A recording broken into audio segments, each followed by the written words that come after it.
Hello students. आज हम फिर से करने वाले हैं अपने अकाउंटेंसी क्लास 12 के फर्स्ट चैप्टर को कंप्लीट करेंगे। हम आगे की तरफ बढ़ेंगे। हमने इसके शुरू के 2 पार्ट्स को कर लिया था। अब हम इसके थर्ड पार्ट को करेंगे जो कि है interest on partners capital account. मतलब जो पार्टनर्स का कैपिटल होता है उसके ऊपर जो इंटरेस्ट दिया जाता है हम उसके बारे में अभी पढ़ेंगे। Interest on capital is allowed to compensate a partner for contributing capital. हम ये जानते हैं कि जो इंटरेस्ट ऑन कैपिटल होता है वो पार्टनर को अलाउ किया जाता है उसके कंपनसेटिंग के लिए जो उसने कंट्रीब्यूट कर रखे कैपिटल फर्म के अंदर। उसके बाद interest on capital allowed on opening balance it if further capital is not invested और इट इज़ नॉट विड्रॉन। मतलब इंटरेस्ट ऑन कैपिटल अलाउ किया जाता है ओपनिंग बैलेंस पे। ओपनिंग बैलेंस पे पूरे साल का इंटरेस्ट दिया जाता है तब जब ना तो फर्दर कैपिटल इंट्रोड्यूस की गई हो और ना ही विड्रॉन की गई हो, तब पूरे साल के ऊपर ओपनिंग कैपिटल के ऊपर इंटरेस्ट दिया जाता है। उसके बाद आता है इफ़ फर्दर कैपिटल इन्वेस्टेड और it is withdrawn bye partner with in financial year so interest calculated on effect of capital. मतलब अगर फर्दर कैपिटल इंट्रोड्यूस की जाती है साल के अंदर फाइनेंशियल ईयर के अंदर या फिर विड्रॉ की जाती है तो उसके अंदर क्या क्या किया जाएगा।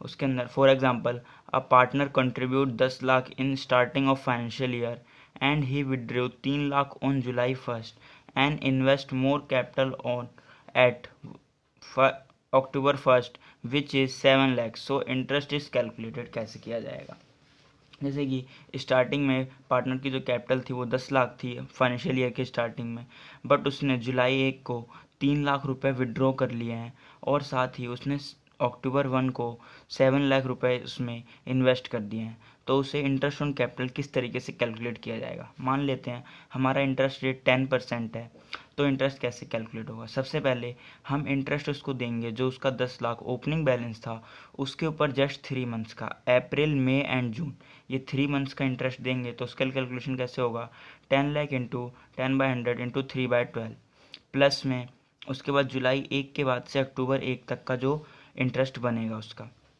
तो उसके बाद आता है जुलाई जुलाई में उसने जो 3 लाख रुपए निकाल लिए तो हमारे पास बैलेंस कितना बचा, 7 लाख। अब 7 लाख रुपए पे 10% इंटरेस्ट जो कि 3 महीने का लगेगा क्योंकि जुलाई जुलाई अगस्त एंड सितंबर। अक्टूबर में फिर उसने 7 लाख रुपए इंट्रोड्यूस करें तो पहले हम ये 3 महीने का कैलकुलेट करेंगे प्लस में 7 लाख रुपीज़ हमारे पास पहले से थे उसकी कैपिटल के, अब 7 लाख उसने और इंट्रोड्यूस कर दी। तो अब अक्टूबर 1 से लेके मार्च 31 तक जो हम कैलकुलेशन करेंगे वो 14 लाख रुपए के ऊपर इंटरेस्ट जोड़ेंगे। तो इस तरीके से हम 3 अलग अलग तरीके से इनको जोड़ेंगे तब इसका इंटरेस्ट आएगा, जो कि 25,000 इसके स्टार्टिंग के 3 मंथ्स का आया एंड 17,500 उसके बीच के मंथ्स का आया और 70,000 उसके लास्ट के 6 मंथ्स का है जो कि 14 लाख रुपए के ऊपर था। तो इसका टोटल इंटरेस्ट कितना हुआ, 1,12,500 जो कि इस पार्टनर की इंटरेस्ट ऑन कैपिटल है। उसके बाद अब हम देखते हैं reasons for allowing interest on capital. मतलब वो रीजंस क्या हैं जिस वजह से हमें इंटरेस्ट ऑन कैपिटल अलाउ करना चाहिए। सबसे पहले when capital contributed by partners are different but profit share is equal.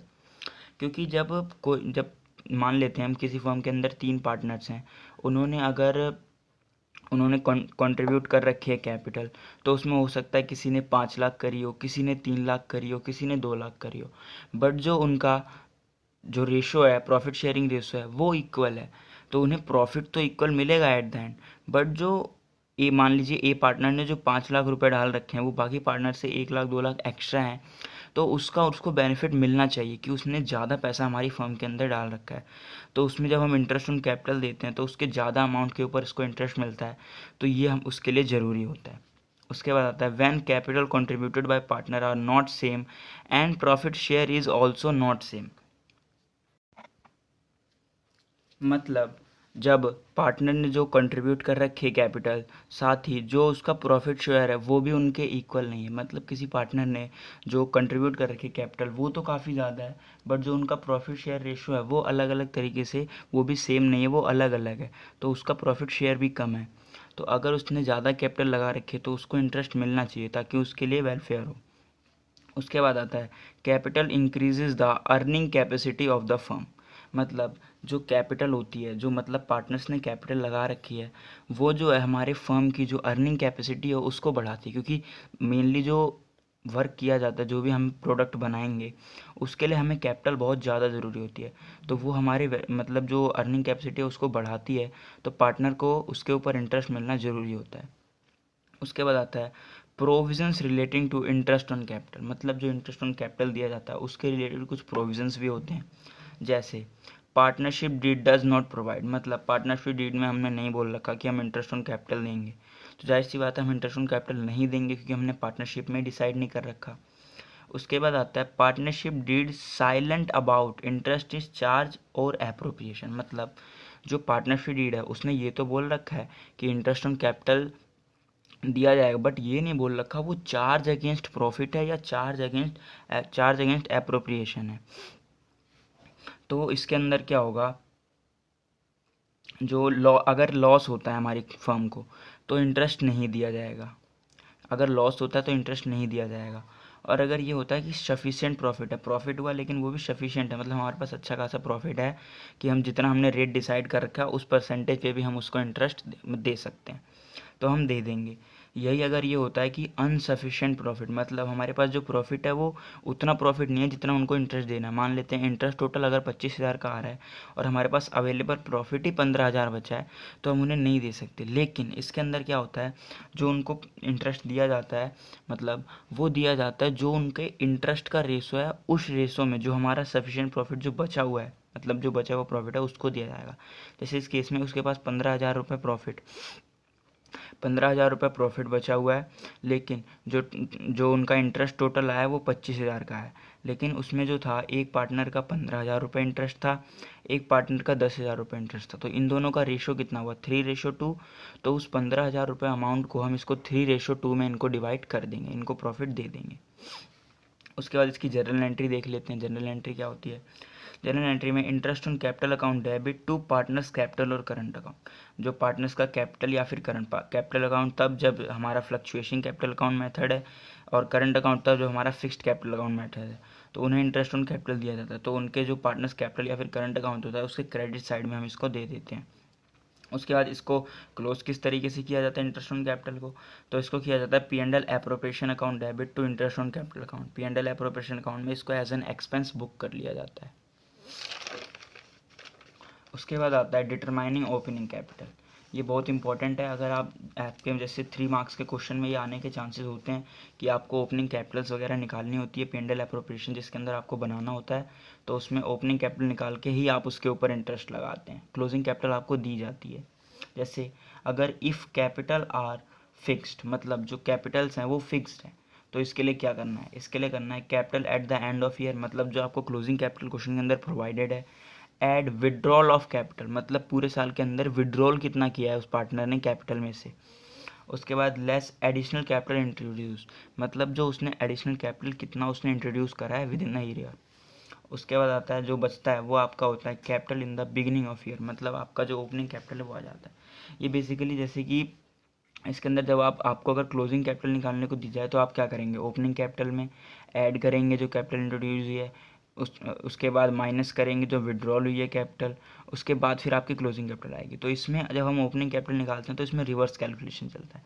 ऐसे अगर कैपिटल आर फ्लक्चुएटिंग, अगर फ्लक्चुएटिंग है तो इसमें सारी चीज़ें इंक्लूड हो जाएंगी, जैसे कि जो हमारी क्लोजिंग कैपिटल रहेगी, ऐड में ड्राइंग्स, चाहे वो उसमें से हों, कैपिटल में से ड्राइंग्स हों या फिर प्रॉफिट के अगेंस्ट ड्राइंग्स हों, वो ऐड हो जाती हैं। उसके बाद इंटरेस्ट ऑन ड्राइंग, जो कि इंटरेस्ट ऑन ड्राइंग उसने पे करी है पार्टनर ने, तो वो भी हम कैपिटल अकाउंट में उसको लिखते हैं, तो वो भी ऐड हो जाएगा। उसके बाद शेयर ऑफ लॉस, जो हमने उसका शेयर ऑफ लॉस जो उसका डेबिट कर रखा है तो उसको ऐड करेंगे। उसके बाद फिर आता है लेस में आती है एडिशनल कैपिटल, जो उसने एडिशनल कैपिटल डाली है उसको लेस करेंगे। उसके बाद आता है जो हमने पार्टनर को सैलरी या फिर कमीशन हमने पार्टनर को दिया है तो वो उसके कैपिटल अकाउंट में जुड़ा हुआ है ना, तो उसको लेस करेंगे। उसके बाद आता है इंटरेस्ट ऑन कैपिटल, जो हमने उसको इंटरेस्ट ऑन कैपिटल दे रखा है उसको भी लेस करेंगे। उसके बाद आता है जो share of profit for the year, मतलब अगर हमें प्रॉफिट हुआ है पूरे साल में तो हमने उसको प्रॉफिट दिया है। याद रखिएगा ये या फिर ये दोनों अलग अलग केसेस हैं। अगर लॉस हो रहा होगा तो उसके अंदर लॉस वाला सिर्फ होगा, अगर प्रॉफिट हो रहा होगा तो उसके अंदर प्रॉफिट वाला। उसके बाद लास्ट में आपके पास बचती है ओपनिंग कैपिटल। ये आपके 2 तरीके हैं ओपनिंग कैपिटल कैलकुलेट करने के लिए, या फिर आप अगर आपकी कैपिटल फिक्स्ड है तो आपको इस तरीके से करना है, अगर आपकी फ्लक्चुएटिंग है तो इसके अंदर ये दोनों चीज़ों के साथ काफ़ी चीज़ें ऐड हो जाती हैं। उसके बाद आता है इंटरेस्ट ऑन पार्टनर्स ड्राइंग। हमने एक पार्ट खत्म कर लिया इंटरेस्ट ऑन कैपिटल का। उसके बाद जो हमारा फोर्थ पार्ट आता है वो होता है इंटरेस्ट ऑन पार्टनर्स ड्राइंग। अब drawing against capital, drawing against profit. हमने अभी आपको बताया ड्राइंग्स दो तरीके की होती है, एक तो अपने कैपिटल से ड्राइंग करना, एक होता है अपने प्रॉफिट से ड्राइंग करना। तो इंटरेस्ट की बात हो रही है, तो अगर बंदा कोई कैपिटल से अपने विड्रॉ करेगा तो उसके ऊपर कोई इंटरेस्ट नहीं लगेगा, क्योंकि उस ड्राइंग के ऊपर इंटरेस्ट लगता है जो उसे हमें देना अनिवार्य होता है, कि उसे हमें देना ही पड़ेगा, जो उसने निकाला है वो हमें वापस उसे करना ही होगा। लेकिन अगर उसने कैपिटल से विड्रॉ करा तो वो तो उसकी कैपिटल उसकी थी, उसने निकाल लिया, तो उससे इफेक्ट क्या पड़ेगा। अगर उसने मान लीजिए 5 लाख में से 1 लाख रुपए अगर उसने अपने निकाल लिए, तो बचे हुए 4 लाख पे उसको इंटरेस्ट मिलेगा ना, तो उसका इस तरीके से इफेक्ट पड़ जाता है। बट इसके लिए हम कोई भी इंटरेस्ट ऑन ड्राइंग नहीं चार्ज करते उससे। उसका आता है ड्राइंग अगेंस्ट प्रॉफिट, मतलब हमने प्रॉफिट में से ड्राइंग करी है, जो हमारा प्रॉफिट हुआ है उसमें से हमने ड्राइंग को निकाला है। तो उसके लिए क्या क्या केसेस होंगे, उसके लिए पहले हम इसकी जर्नल एंट्री देख लेते हैं क्या है, उसके बाद इसके मेथड्स को पढ़ेंगे। जर्नल एंट्री क्या होती है, पार्टनर्स कैपिटल और current account debit to interest on drawing account. Partners capital और current account debit to interest on drawing account. Interest on drawing credit क्यों हुआ, क्योंकि इंटरेस्ट ऑन ड्राइंग जो है वो जो पार्टनर्स का कैपिटल अकाउंट है उसको कम कर रहा है, लेकिन जो हमारे लिए इनकम है उसको जनरेट कर रहा है। उसके बाद आता है इसको कैसे क्लोज किया जाता है, जो इंटरेस्ट ऑन ड्राइंग का अकाउंट खोला है इसको कैसे क्लोज करेंगे। तो इसको हम P&L एप्रोप्रिएशन अकाउंट के क्रेडिट साइड में डाल देंगे, क्योंकि ये हमारे लिए गेन है, ये हमारे लिए गेन है, इसलिए हम उसको P&L एप्रोप्रिएशन के क्रेडिट साइड डाल देंगे। उसके बाद आता है calculation of interest on drawing. Calculation कैसे की जाती है इंटरेस्ट ऑन ड्राइंग की। ड्राइंग्स हम जानते हैं दो तरीके की होंगी, या तो इरेगुलर ड्राइंग या तो रेगुलर ड्राइंग। इरेगुलर ड्राइंग मतलब पार्टनर ने कभी जुलाई में ड्राइंग कर ली, कभी अगस्त में ड्राइंग कर ली, कभी सितंबर में ड्राइंग कर ली, इस तरीके से। मगर जो रेगुलर ड्राइंग होती है वो एक सीक्वेंस में चलेगी, उसमें जो दो ड्राइंग्स के बीच का जो टाइमिंग है वो सेम रहेगा और अमाउंट भी सेम रहेगा। ये रेगुलर ड्राइंग होती है। उसके अब मेथड्स हम इसके पढ़ते हैं। इनके मेथड्स क्या क्या हैं, इसके दो मेथड हैं, या तो एक तो प्रोडक्ट मेथड, एक है एवरेज पीरियड मेथड। सबसे पहले हम बात करते हैं प्रोडक्ट मेथड की। प्रोडक्ट मेथड में ऐसा होता है, अगर आपको ड्राइंग्स अगर मतलब पार्टनर ने इसमें इरेगुलर ड्राइंग्स होती हैं, मतलब इरेगुलरली पार्टनर ड्राइंग कर रहा है, कभी भी किसी भी अमाउंट कितना भी अमाउंट निकाल रहा है, तो उसके लिए हम क्या करेंगे, जो उसने पूरे साल जो ड्राइंग्स निकाली हैं टोटल प्रोडक्ट उसका मल्टीप्लाई में रेट जो है उसका मल्टीप्लाई में 1/12। इसमें केवल 1/12 को ही कंसीडर किया जाता है, क्योंकि इसमें ना हमें एग्जैक्ट डेट का पता होता है और ना ही हमें ये पता होता है एग्जैक्ट अमाउंट मतलब कितनी बार उसने निकाला है। उसके बाद दूसरा आता है average period method. Average period method के through interest on drawing calculate करना। उसके लिए सबसे पहले हम क्या करेंगे, टोटल ड्राइंग लेंगे, इनटू में जो उसका रेट है, इनटू में एवरेज पीरियड अपॉन 12। अब एवरेज पीरियड क्या होता है, एवरेज पीरियड वो होता है जो टाइम हमारा बचता है फर्स्ट ड्राइंग के बाद प्लस में जो टाइम बचता है लास्ट ड्राइंग के बाद होल अपॉन 2। मतलब इनका एवरेज निकालना, जो फर्स्ट ड्राइंग करी उसके बाद जितना टाइम बचा, लास्ट ड्राइंग करी उसके बाद जितना टाइम बचा, उसके बेसिस पे हम एवरेज निकालते हैं। अब जैसे कि हम इसमें बात करते हैं, ये मैंने टेबल बनाई है जो कि आपको इसमें काफ़ी यूज़ होंगी।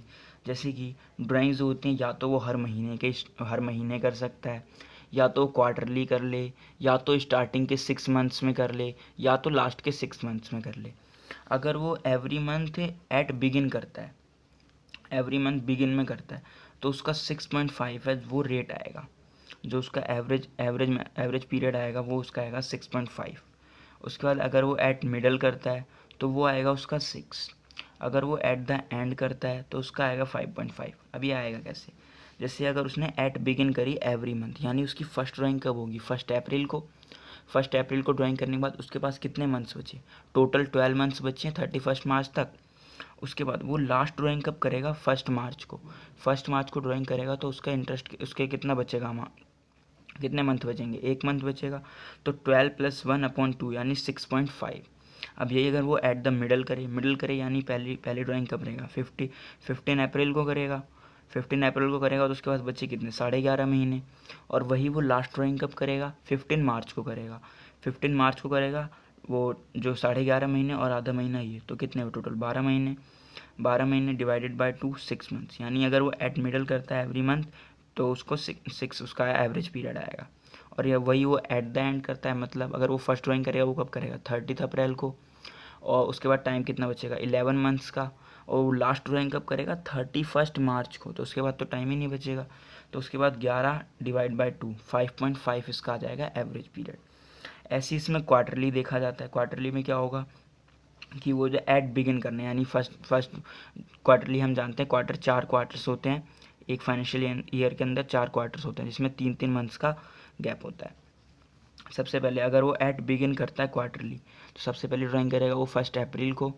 उसके बाद कितना 12 मंथ्स बचा। उसके बाद वो जो लास्ट ड्राइंग करेगा वो करेगा 1 जनवरी को, क्योंकि 3 मंथ्स का होता है ना एक क्वार्टर, तो वो 1 जनवरी को करेगा। तो उसके बाद उसके पास कितना टाइम बचेगा, उसके बाद उसके पास 3 मंथ्स का टाइम बचेगा। तो 12 + 3 = 15/2, मतलब 7.5, यानी 7.5 उसका जो एवरेज पीरियड आएगा। ऐसे अगर मिडल में करेगा तो पहले ड्राइंग वो करेगा 15 मई को। उसके बाद उसके पास बचेंगे 10.5 महीने। उसके बाद वो सेकंड ड्राइंग करेगा 15 फरवरी को। उसके बाद बचेंगे उसके पास 1.5 महीने। तो ऐसे ही ये 12/2 ये 6 हो जाएगा। इसी तरीके से आपको हर एक का कैलकुलेट कर लेना है। ये मैंने एक टेबल बना दिया है ताकि आपको आसानी रहे। अगर आप इस टेबल को अच्छे से याद कर लेते हैं तो आपको बार बार कैलकुलेट करने की ज़रूरत नहीं है। उसके बाद आता है इसके बारे में कुछ इंपॉर्टेंट नोट्स हैं, ये बहुत ज़रूरी होते हैं इससे आपकी ताकि मिस्टेक ना हो। सबसे पहले आता है if question is silent for the date of withdraw interest is calculated on 6 months. मतलब जो क्वेश्चन है उसने हमें ये नहीं बताया कि किस डेट को ड्राइंग कर रहा था। मतलब उसने हमें डायरेक्ट ये बता दिया फॉर द ईयर उसके जो 60,000 उसकी ड्राइंग है तो उसके ऊपर इंटरेस्ट कैलकुलेट करो 5%। बस उसने हमें ये नहीं बताया किस डेट को वो ड्राइंग कर रहा था और किस तरीके से कर रहा था। इसके लिए हम करेंगे 6 मंथ्स का, यानी अगर हमारे पास 60,000 के 5% पर निकालना है तो 60,000 मल्टीप्लाई बाय 5/100 इंटू में 6/12, या फिर इसको 1/2 भी आप रख सकते हो। हाफ ईयर पे ये कैलकुलेट किया जाता है। और दूसरा जो इंपॉर्टेंट नोट है वो है rate of interest is given without per annum. मतलब जो आपको रेट दे रखा है वो ऐसे दे रखा है एट 10%, पर एनम नहीं दे रखा। तो इसके अंदर आप जो आपका टाइम फैक्टर है उसको इंक्लूड नहीं करोगे। अगर उसने बोल दिया कि पार्टनर ने ड्राइंग करी थी 15 दिसंबर को, 15 दिसंबर को उसने पार्टनर ने ड्राइंग करी थी, तो इसके अंदर आप टाइम फैक्टर का कुछ यूज़ नहीं करोगे। बस आप ये देखोगे कितनी ड्राइंग करी थी, कितने % वो है इंटरेस्ट रेट, वो पूरा का पूरा आपको इंटरेस्ट देना है। इसमें आप टाइम फैक्टर को यूज़ नहीं करोगे अगर पर एनम साथ में नहीं दे रखा तो। उसके बाद चलिए अगर हमने जिसको पढ़ तो लिया ही, इस चीज़ को भी हमने देख लिया। अब हम ज़रा इसका एक क्वेश्चन कर लेते हैं ताकि आपको और क्लियर हो जाए। इसमें एक क्वेश्चन है calculate interest on drying of सिद्धांत एट 10% पर एनम। देखिए इसमें 10% पर एनम दे रखा है, यानी आप इसमें टाइम फैक्टर का यूज़ करेंगे। For the year ended 31 March 2024 in each of the following cases. ये आपको 2-3 केसेस दे रखे हैं, इसमें आपको इंटरेस्ट कैलकुलेट करना है। सबसे पहला case, if he withdrew 60,000 in the beginning of each quarter. मतलब 60,000 in the beginning of each quarter, वो 60,000 वो ड्राइंग्स कर रहा है जो कि वो बिगिनिंग ऑफ ईच क्वार्टर, यानी वो फर्स्ट ड्राइंग करेगा 1 अप्रैल को एंड लास्ट ड्राइंग करेगा 1 जनवरी को। उसके बाद if he withdrew 60,000 at the end of each quarter, मतलब वो हर क्वार्टर के लास्ट में, मतलब फर्स्ट ड्राइंग वो कर रहा है 30 जून को एंड लास्ट ड्राइंग वो कर रहा है 31 मार्च को। तो ये उसका सेकंड केस है। उसके बाद है third case, if he withdrew 90,000 in the middle of each quarter. मतलब मिडल ऑफ ईच क्वार्टर, हर एक क्वार्टर के मिडल में, यानी फर्स्ट ड्राइंग कब करेगा 15 मई और लास्ट ड्राइंग कब करेगा 15 फरवरी को। तो आइए इस क्वेश्चन को सॉल्व करते हैं। सबसे पहले हम एवरेज पीरियड निकाल लेते हैं। हालांकि मैंने आपको एवरेज पीरियड की एक टेबल पिछले में दिखाई, अगर आप चाहें तो उनको अच्छी तरह से याद कर लें, बट अभी आप स्टार्टिंग कर रहे हैं तो आप इसको तरीके से समझ के करेंगे। सबसे पहले हम एवरेज पीरियड निकालते हैं केस 1 का। 60,000 in beginning of each quarter है, मतलब फर्स्ट ड्राइंग के पास हमारे पास कितना टाइम बचा 12 मंथ्स का, क्योंकि वो 1 अप्रैल को कर रहा है। और लास्ट क्वार्टर के फर्स्ट में, यानी कि 1 जनवरी को, तो उसके बाद हमारे पास 3 मंथ्स का टाइम बचा। तो 12 + 3/2 15/2, यानी 7.5 इसका एवरेज पीरियड आया। उसके बाद आता है केस नंबर 2। केस नंबर 2 में क्या होगा, केस नंबर 2 में if he withdrew 60,000 at the end of each quarter, मतलब वो हर एक क्वार्टर के लास्ट में विड्रू कर रहा है। तो फर्स्ट ड्राइंग वो कब करेगा 30 जून को। उसके बाद लास्ट ड्राइंग करेगा कब करेगा 31 मार्च को। तो 30 जून को करेगा, उसके पास 9 मंथ्स का टाइम बचेगा, बट लास्ट ड्राइंग के बाद उसके पास कुछ टाइम नहीं बचेगा। तो 9/12 4.5 आ जाएगा इसका एवरेज पीरियड, जो कि आ जाएगा केस 2 के लिए। अब हम केस 3 का भी ऐसे सॉल्व कर लेंगे। केस 3 में बोला है if you withdrew 90,000 in the middle of each quarter, इसमें अमाउंट भी चेंज है और मिडल ऑफ ईच क्वार्टर है, मतलब फर्स्ट ड्राइंग को करेगा 15 मई को। उसके बाद उसके पास कितना टाइम बचेगा, 10.5 मंथ्स बचेंगे। और वो फिर लास्ट ड्राइंग करेगा 15 फरवरी को। उसके बाद कितना टाइम बचेगा, 1.5 टाइम बचेगा। तो इसको टोटल करेंगे तो 12/2 यानी 6 इसका एवरेज पीरियड आएगा। केस 1 का एवरेज पीरियड 7.5, केस 2 का एवरेज पीरियड 4.5, केस 3 का एवरेज पीरियड 6। उसके बाद आता है इंटरेस्ट ऑन ड्राइंग। अब हम इंटरेस्ट ऑन ड्राइंग कैलकुलेट कर लेंगे इन तीनों केसेस के लिए। तो इंटरेस्ट ऑन ड्राइंग का हमारा फॉर्मूला क्या था, टोटल ड्राइंग इंटू में रेट अपॉन 100 इंटू में एवरेज पीरियड अपॉन में 12। तो सबसे पहले केस 1 में सॉल्व करेंगे। अब ये तो हमारे उसने एक क्वार्टर की ड्राइंग बताई। अब हम टोटल ड्राइंग देखेंगे। टोटल ड्राइंग क्या आएगी, 60,000 मल्टीप्लाई बाय 4, क्योंकि 4 क्वार्टर्स होते हैं, 4 बार वो ड्राइंग कर रहा है। तो 2,40,000 मल्टीप्लाई बाय 10% हमारा इंटरेस्ट रेट है, जो कि ये रहा है 10% पर एनम, मल्टीप्लाई बाय हमने एवरेज पीरियड ये निकाला है, और डिवाइडेड बाय 12। अब हम इसको सॉल्व कर लेंगे। 2 0 से 2 0 इधर हो गया, ये आपका 24,000 बच गया। 1/12 इंटू में 50/2। इसको अगर आप सॉल्व करेंगे तो आपका आएगा 15,000, यानी केस 1 का जो आपका इंटरेस्ट आया वो आया आपका 15,000। उसके बाद आता है केस 2। इसके अंदर भी आपकी टोटल ड्राइंग सेम रहेगी, क्योंकि 60,000 ही इसमें बैलेंस है। तो 2,40,000 मल्टीप्लाई बाय 10/100। इसमें क्या चेंज हो जाएगा, इसमें चेंज हो जाएगा आपका एवरेज पीरियड, क्योंकि हम केस 2 के लिए कर रहे हैं, जो कि है 4.5/12। इसको अगर आप सॉल्व करेंगे तो आपका आ जाएगा 9,000, जो कि है आपका केस 2 के लिए इंटरेस्ट ऑन ड्राइंग। उसके बाद आता है केस 3, जो जिसके अंदर आपकी ड्राइंग का अमाउंट चेंज हो चुका है। तो इसका कितना आएगा, 90,000 मल्टीप्लाई बाय 4 यानी 3,60,000 मल्टीप्लाई बाय 10/100 इंटू में 6/12, क्योंकि हमने जो एवरेज पीरियड निकाला वो 6 निकाला है। 6/12 इसको हम सॉल्व करेंगे, 3,36,000 मल्टीप्लाई 6/12 इक्वल्स 80,000। मतलब ये जो आपके आ गए, ये केस 1 के लिए आपका 15,000 रुपये इंटरेस्ट आया है, और केस 2 के लिए 9,000 रुपये इंटरेस्ट आया है, केस 3 के लिए 18,000 इंटरेस्ट आया। तो आपको इसी तरीके से करना है। क्वेश्चन ज़्यादा कुछ मुश्किल रहेगा नहीं, आपके लिए ईजी होगा, बस आपको प्रैक्टिस करते रहना है। इसी तरीके से आपको सारे क्वेश्चन कर लेने हैं, आप और भी प्रैक्टिस कीजिए। अब हम मिलेंगे आपसे अगले पार्ट में, जिसके अंदर हम आपके लास्ट के जो बचे हुए 2 टॉपिक्स हैं, जो कि है पास्ट एडजस्टमेंट और गारंटी ऑफ प्रॉफिट, उनको करेंगे। तब तक के लिए थैंक यू सो मच। और अगर आपको हमारी वीडियोस अच्छी लग रही हैं तो वीडियोस को प्लीज़ लाइक कीजिए, एंड अगर आप इसी तरीके से कंटेंट को और कवर करना चाहते हैं तो प्लीज़ चैनल को सब्सक्राइब कीजिए, और आपके जितने भी फ्रेंड्स एंड क्लासमेट्स हैं उनके साथ इस वीडियो को शेयर